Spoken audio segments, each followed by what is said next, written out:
Welcome to Parenting with Enimia Orebo. Our series on temperament continues, and today we are looking at the sanguine child, all about the sanguine child, the happy child, that child that one moment is crying, and you say, "Oh, come on, give me that, my cutie," or you tell him cheese, and he actually gives you that smile. Yes, the sanguine child has to be the child that gets into trouble the most.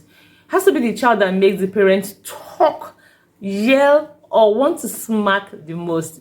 Let's go learning about the sanguine child.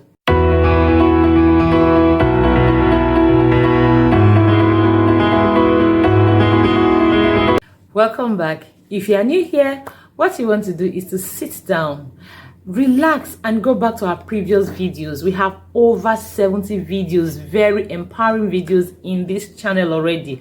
We've treated your temperament as a parent and the influence it has on your parenting choices. We've treated your child's temperament, everything you need to know about it.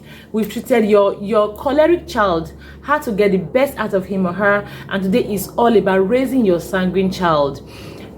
You also want to subscribe. Make sure you subscribe. You want to like our videos. You also want to leave your comments, your questions in the comment section. And of course, you want to be kind enough to other parents to let them know that, hey, there's something going on here. So you want to share our links, our YouTube channel links on your statuses, on your stories, on the communities you join, WhatsApp communities, PTAs. Yes, it's important. Your children's school, every parent needs to be empowered. Your school owner, your children's school owner needs to be empowered also. You want to share the link there. You want to go to your old schools association and share the links there. Basically, you want to share the link, tell parents about this channel so that everyone will learn and grow. And if you are a returning subscriber, thank you so much. I appreciate you. You know what to do, right? Leave a comment, like, share, and let us grow together. So today it's all about your sanguine child.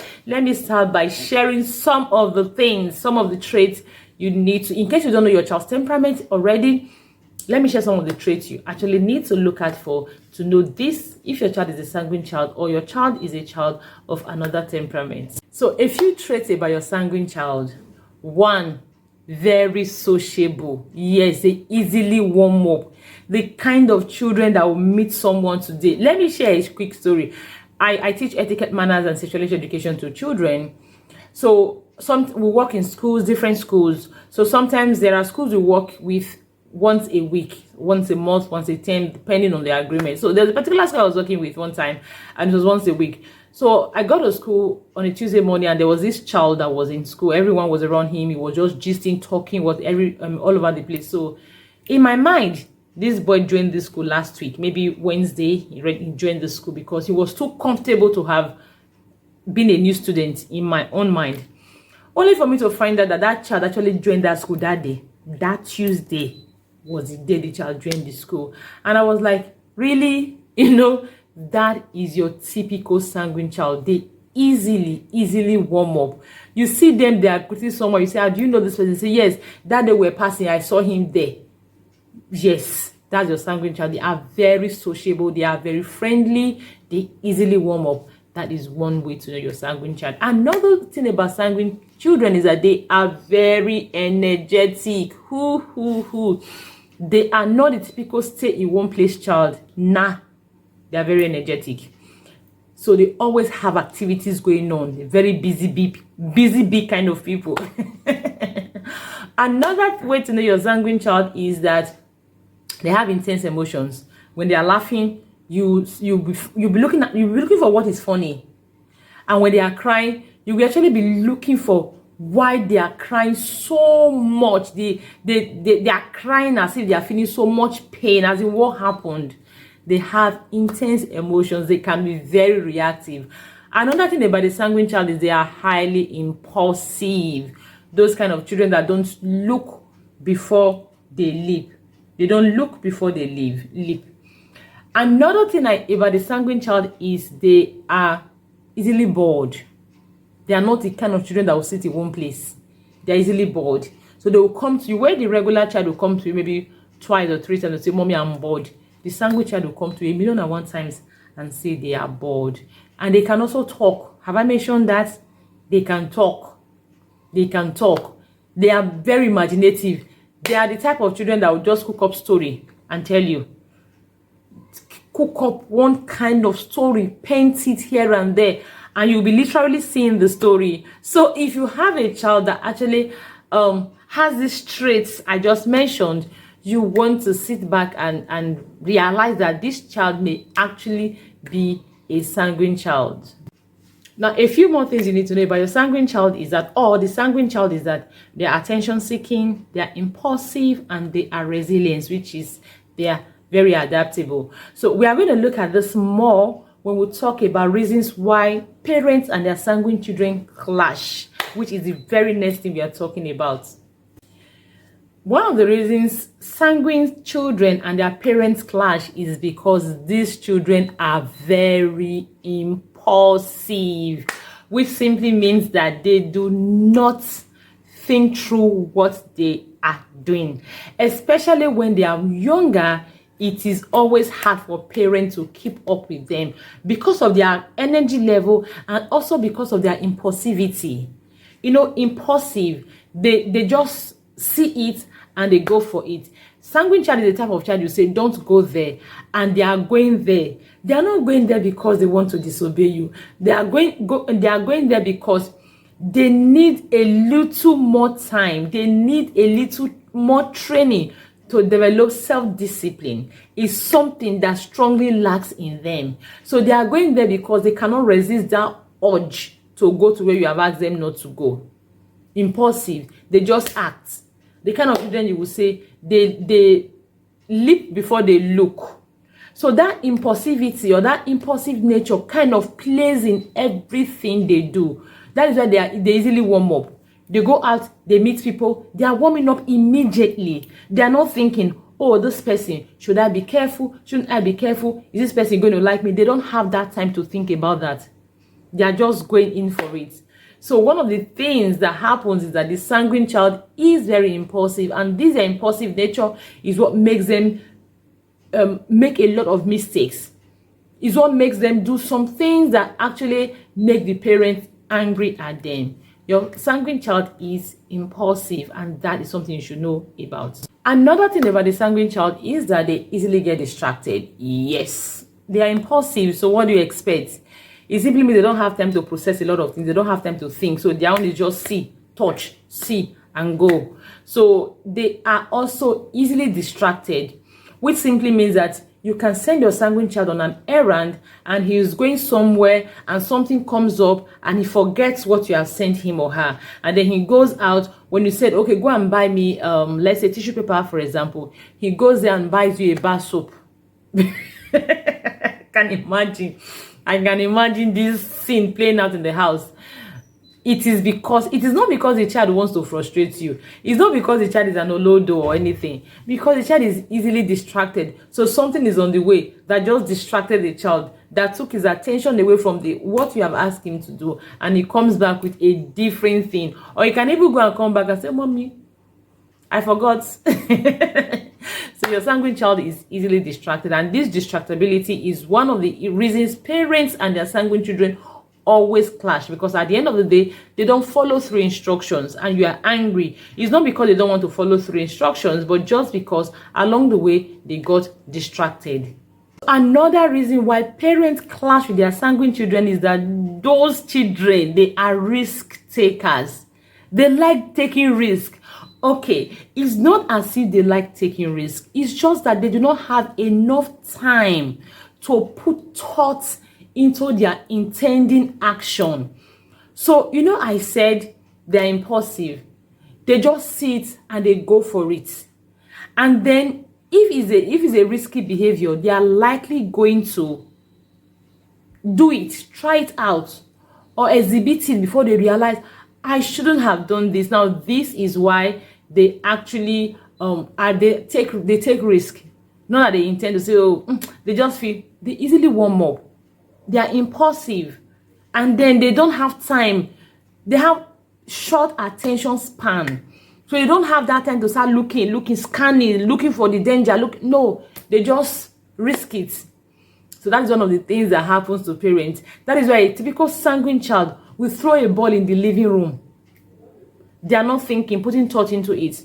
Why another child of another temperament may actually reason, oh, if I throw this ball, it will break the television and that won't be nice. They may actually reason it. Or if the parent had told them previously, they will actually say, oh, that's true, it makes sense. If I throw the ball in the living room, it breaks the television. It makes sense. But for this sanguine child, even though you have told them that particular moment, they are not focusing. They will not have time to recall what you have told them because they are impulsive. Their own is just do it quickly. They don't have time. They say no time to check time. They don't have time to check time. They just do it quickly. Go there. So if you have a sanguine child, especially a boy, for example, that likes playing football, there's every likelihood that your child is going to break your television, use football to bring down things in the house. Not because they actually want to, but because they are impulsive. That their impulsivity is what is pushing them to exhibit those destructive behaviors in the house that make you yell, smack, give time out, or do whatever. Another thing about the sanguine child is because they have high energy level and they easily get bored. Remember I said they have a short attention span, and imagine having a short attention span simply means they cannot stay on a task, on a project, or on something for a long time. They easily get distracted. They are impulsive. With all of this, they still have high energy. So it means that they are jumping about, they are shouting, and they love excitement. They are shouting, they are experimentation. They are all over the place to get this excitement. Or yes, it is going to be like double, if not multiple, the regular child. Now, this is why parents also yell, and why parent and the sanguine child also clash, because you are wondering, can't you stay in one place? Why are you shouting? Why are you jumping? Stay seated. They get easily bored. Even if you create a routine for them, a structure for them, if it's too long, they get easily bored. And once they start once they become bored, they are not children. Okay. Another thing is because they are people's people. It simply means they are not children who would like to stay on their own. So if you have a child, just let's say one child who is a sanguine child, they can decide to use objects and a lot of things to make people. If they don't see people, you see them often talking. They are not the kind that would literally, practically sit back and be enjoying a book. They will not do that because they are not wired to stay in one place. So they want to be everywhere. So if you have a sanguine child, for example, you want to take a nap, and the child is bored, may not let you take a nap. Another child you can engage, you can say, okay, have these items, go and sit in that corner and be playing, and they actually want to do that. But for the sanguine child, they must let out that energy, and they will need someone to play with. So they need people, human like them, to play with. When it comes to discipline, you often have parents who complain that, oh, and just talking to my child doesn't work. You may actually be having a sanguine child because self-reflection is something they struggle with. Why? I've mentioned a couple of reasons. They are high energy people. They have short attention span. So having your sanguine child sit back in one place and begin to be remorseful for a very long time. I have this all the time. When you meet parents, they'll tell you, oh, my child, this, and that. And they're just going on as if nothing happened. If you have a sanguine child, it is not as if they are not remorseful, but they are not wired to sit down and be reflecting on what they have done for a long time. The fact that they have done something will not take that their innate natural tendency towards seeking fun or towards being happy. They won't say because they have done something, they should bury their head in shame for a long time. That is not a typical sanguine child. And that doesn't mean your sanguine child is not remorseful. They are remorseful in their own way. So I see this a lot of the time. Parents say, oh, he's not even remorseful, especially parents of teenagers. So you need to understand, if you have a sanguine child, you don't expect them to stay in one room and be crying from morning till night. In fact, after a short while, I said their minds would have drifted to a million and one other things. They will not have, they don't have that capacity to stay glued to the thoughts of what has gone wrong. So if you have a sanguine child, who you expect to be crying morning till night for months because they committed an offense. Sorry to burst your bubble. It ain't gonna happen. So at this point, let me introduce my book to you, Understanding Your Child. It's a book about temperament. Everything you need to know about your temperament, your strengths, your weaknesses, and how they are coming in the way of your parenting. Your children's strengths, their weaknesses, their love language, their learning style, how to discipline them, how to motivate them. Everything you need to know about your temperament, your child's temperament, and the natural wiring of every human being is in that book. Don't take my word for it. Just go grab your copy and thank me later. It has to be the best parenting book out there. Understanding Your Child, proudly by Moa. Okay, let's go into how to raise a sanguine child. Now that you know your child's temperament, so let's talk about the other things you need to do. And I'm sure if you have a sanguine child watching this video, I kind of picture you say, this is so true. Yes. One of the things you need to understand is that every trait is either a weakness or a behavior, depends on how it is expressed, the events surrounding the expression of that behavior, that of the trait rather, and depends on how you are seeing it. I always tell parents, if you see your child's behavior as a misbehavior, you are likely going to treat it as a misbehavior. But if you see it as a strength, you are likely going to treat it as a strength. For example, if your child is playing football outside the field and is giving a good shot, you are going to clap. Yay. But if your child is playing the football in the living room, nah, you are not going to clap. The truth of the matter is, it is the same football that he's playing, however, in different areas. So let's look at how to help the sanguine child channel all these things, because every trait you see, whether you call it, like, let's say, easily warming up, you say, this child, is it everybody that will be your friend? You have too many friends. Yes, I've seen parents complain that their children have too many friends. You don't know where to stop. You don't know when to stop. Everybody is your friend. Because they don't want the children to go astray. They don't want negative peer pressure on their children, or influence rather on their children. So they actually want the children to stop. Look before they leap. But the same children, if they make friends in a place that the friends actually come through for them, you are going to hail them. If not for your friendly nature, you wouldn't have been able to meet this kind of a person that actually came through for you. So you see, every trait is either a strength or a weakness, all depending on the situation. Now, one of the first things you need to teach your sanguine child is discipline, self-discipline, because they are very impulsive people. Now, one of their major issues is impulse. And impulse is, you can't hold back. You just see and you just jump into it. You feel it, you go for it. Now, this is why if you read some books on temperament, they will tell you that sanguine people, the sanguine men are the ones that are likely going to womanize the most. Why?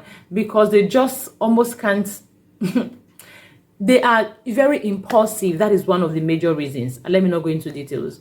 So what you want to do is to begin to teach your child self-discipline. Make them help them develop self-discipline. One of these days, I'm going to do a class on how to raise self-disciplined children. I was sharing in a group one day. I was teaching that when it comes to your sanguine child, when it comes to every other child, you want to self-discipline. Fine, they are watching you, they are learning, and you want to delay gratification and a great other tools. But when it comes to sanguine child, you need to double your effort to teach self-discipline, because they are very, very impulsive. They are very impulsive, and self-discipline is simply the ability, it's just the opposite of impulse, the ability to hold back in the face of temptation. You are tempted to do something, you hold back. Even if it's to interrupt an adult talking, you hold back. You see a piece of meat in the pot you want to pick, you hold back. That is self-discipline. If they can hold back and put their thought into things, imagine playing football in the living room. If they can hold back and ask themselves, why do I need to play this football in the living room? It will help them a great deal. So one of the very first skills you need for your sanguine child is self-discipline. It will help in impulse control. And in teaching self-discipline, you need to start with boundaries. Teach them boundaries.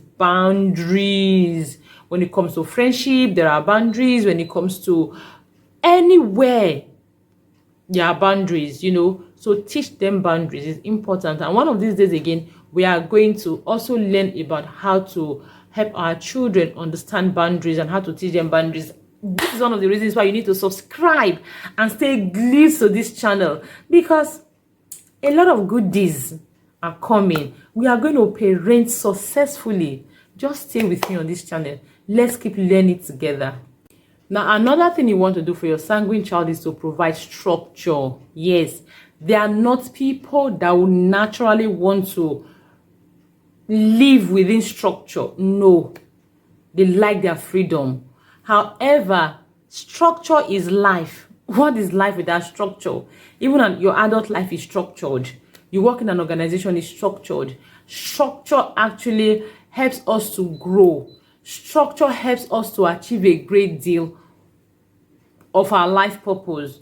So you actually want to teach them structure. Create a structure for them. Daily structure, periodic structure. Create structures for them. Your sanguine child is not a particular child that they don't love to plan. They don't, I told you they have high energy. They have they're impulsive. So they are not the one that will sit down and be planning, but they need it. They need that skill. So you want to start from little, teaching them structure, helping them set goals, and follow up with them. Because if you look at it, one of their weaknesses is forgetfulness. I didn't mention it earlier, but if you put all the dots together, you realize that forgetfulness is definitely a weakness of theirs. They're impulsive. They are highly distracted. They have high energy. So forgetfulness is definitely a part of the package. Impulse, you send them on an errand, they see another thing on the road, they are carried away, they've forgotten what you've asked them to do, and they are highly imaginative, So because of that, they are high imagination. They are not the ones. Okay, now this is why they are starters. An average sanguine is a starter, not a finisher. They start something, and whether it's interesting or not, in the course of the activity, something else gets their attention, and they are likely going to switch to that thing that has gotten their attention. They start something, they will not finish it because of distractions everywhere, because of impulse distractions. So you actually want to help your sanguine child learn to set goals from small. Set goals. You want to teach them how to be starters. They're already starters. You want to teach them how to be finishers, because they have wild imaginations. They can do amazing things. So lastly, I want to share today, because I have a whole lot in my book, Understanding Your Child. So you may need to grab the book and learn everything you need to learn. So for today, the last thing I want to share about the sanguine, I didn't mention it, where they are likely going to clash with their parents, is because of how disorganized they are. So one of the things you need to teach them as a parent is organizational skills and time management, because they do not have it. Remember, they are strong on distractibility. They are strong on impulse, and they have high energy. Marry these three traits, you realize why they are going to be disorganized. They are going to have their room constantly messed up. They are going to have their things everywhere. So they will not have time to plan for tomorrow. So tomorrow, when it's time to go to school, you will start seeing them, start looking for their shoes, start looking for their ties, start looking for their bag, because they are just scattered. Scattered because of their distractibility, their impulse, and their high energy. So it makes them starters and not finishers. So I actually want to help your sanguine child learn organizational skills and time management. This is all I'm going to be sharing about the sanguine child today, because I don't want this video to be too long. So if you still want to know more about your sanguine child, or the sanguine child, or if you're a teacher, you have a sanguine child in the class, you actually want to get my book, Understanding Your Child, just drop in the comment section how you can get the book. And I'll also leave my number in the comment section. You can just get my number, send me a WhatsApp message, and I'll give you all the information you need to know about getting the book, Understanding Your Child. And also, it's going to teach you about every other temperament you need to know, and your temperament, your siblings' temperament, your spouse's temperament, and everything you need to know, watch out for, and everything you need to do. If you got value from this video, please do well to share to other parents. You can never tell a parent who has a sanguine child and is struggling with him or her right now. This video can be really helpful. Sharing this video may actually be one of the best things you will ever be doing for someone in their entire life. So please do well to share, and don't forget to like, drop your comments, and of course subscribe if you have not subscribed. Thank you so much for doing this with me today. My name is Enimie Orebo. See you in my next video, and don't forget to reach me out for the book, Understanding Your Child. Bye bye.